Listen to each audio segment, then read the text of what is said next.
Hi, it's John here with another introductory internet marketing video. And today I want to talk to you about what is an autoresponder. You'll hear this word thrown around a lot. It's important to get an autoresponder.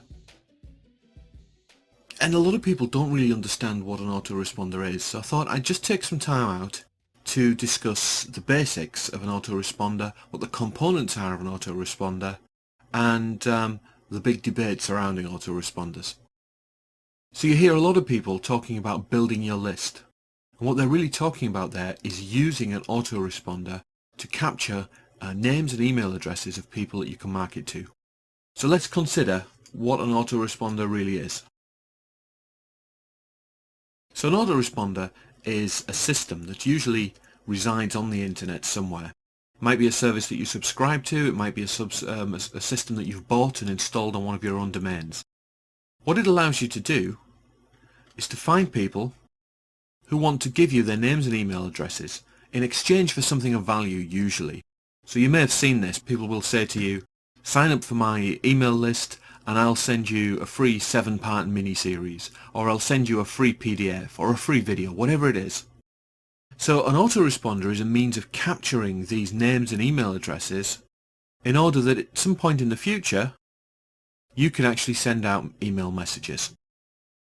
Now these email messages might be sales messages, marketing messages, but there should be a good mix of good value content in there, things that your subscribers will really appreciate receiving, and not just a constant barrage of buy this, buy this, buy this. Personally, there's nothing annoys me more than receiving those kinds of messages. So let's take a moment and consider what are the actual components of an autoresponder. And I've identified 10 things that I think are key to making up a good quality autoresponder. So the first few are really basic. You need to be able to capture names. I would go a little bit further, say you need to capture names and email addresses. Most autoresponders will allow you to capture much more as well, so telephone numbers, mailing addresses, details of where they saw an advert, notes, anything like this. However, I will caution you that studies have shown that the more information you ask for, the less likelihood is that somebody will subscribe to your list.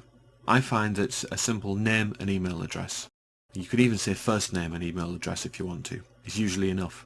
And you only want the first name because you want to personalize the messages. You want the ability to send scheduled emails. So if you're offering somebody a 7-part mini-series that they're going to receive over the next 7 days, you don't want to have to go in there every day and send an email to everyone that's just joined.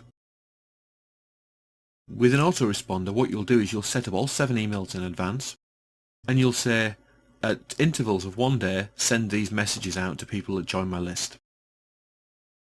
You can actually take this further, and you can say that after the 7, you want to send other messages out, some of which will be content, some of which will be sales messages. I've known of people that have sent up a whole year of daily email messages that go out to people.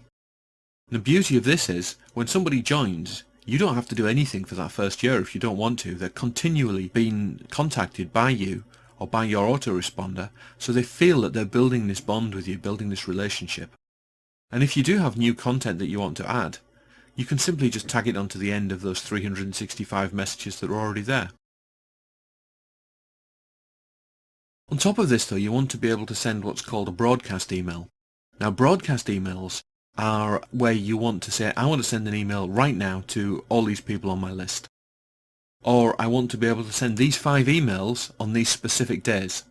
Now, these are really useful when you're launching a new product or when you're taking part in somebody else's product launch. So you can sequence all of the emails in advance and you don't need to remember to be there and push the button at the right time of day. I think a good autoresponder needs to be able to link to your blog. If you're subscribed to my list, you'll know that every time I produce new content on my blog, you'll get an email message. And I've noticed a lot of the more well-known people in internet marketing circles are doing this. And the great thing is you're providing content, valuable content, out to your mailing list on a regular basis. I also like it to link to social media. So when any of my broadcast emails or my blog emails go out, it also updates my Twitter. And my Twitter feed also then updates my Facebook and my LinkedIn and my friend feed and my Plaxo.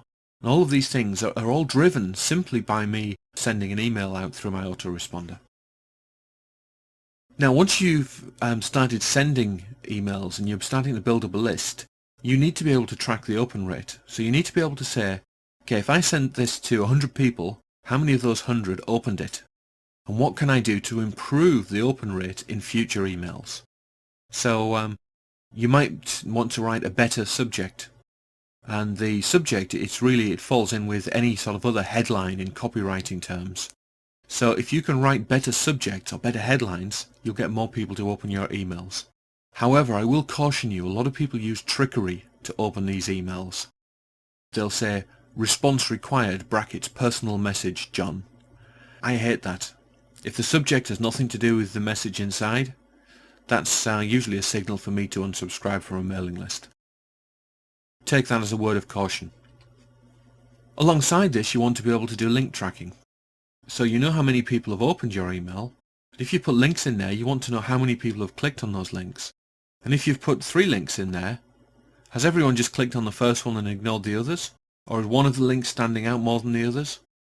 You need to know these things. As you grow your list, you want to be able to segment it. So if you've got a list of 10,000 people and you're not sure which is the best of 3 emails that you've written, what you can do is you can send each of those 3 emails to a segment of maybe 200 random people on your list. Your autoresponder will track who gets which of them. From that you can see which one gets the best open rate, which one gets the best link tracking, and you can also potentially see from these which one achieves the best sales figures. Once you know which of the 3 is the best, you send that one to the rest of the list. You can only do this if you have this list segmenting capability within your autoresponder. Now on top of the tracking for individual emails, you want to be able to see general reporting. So see how your list is growing over time. See how your open rates are improving over time, how your link tracking is improving over time. And it's really helpful to be able to get that big picture in order to be able to fine-tune your marketing. Now key to any autoresponder is there must be unsubscribe facilities there.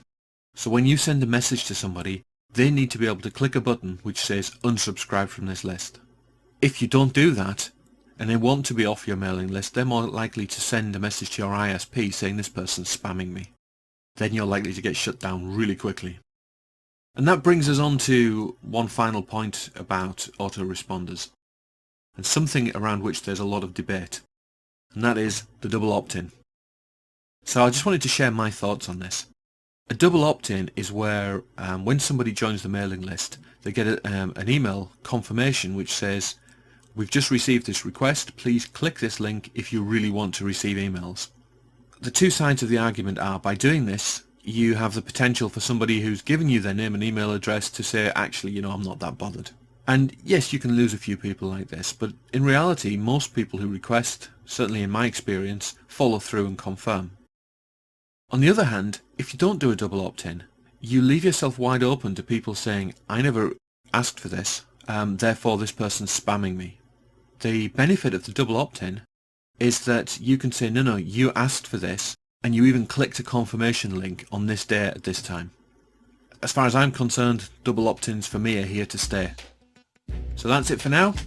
I'm John Landells from Internet Marketing with John at www.johnlandells.com, and I'll see you in the next video.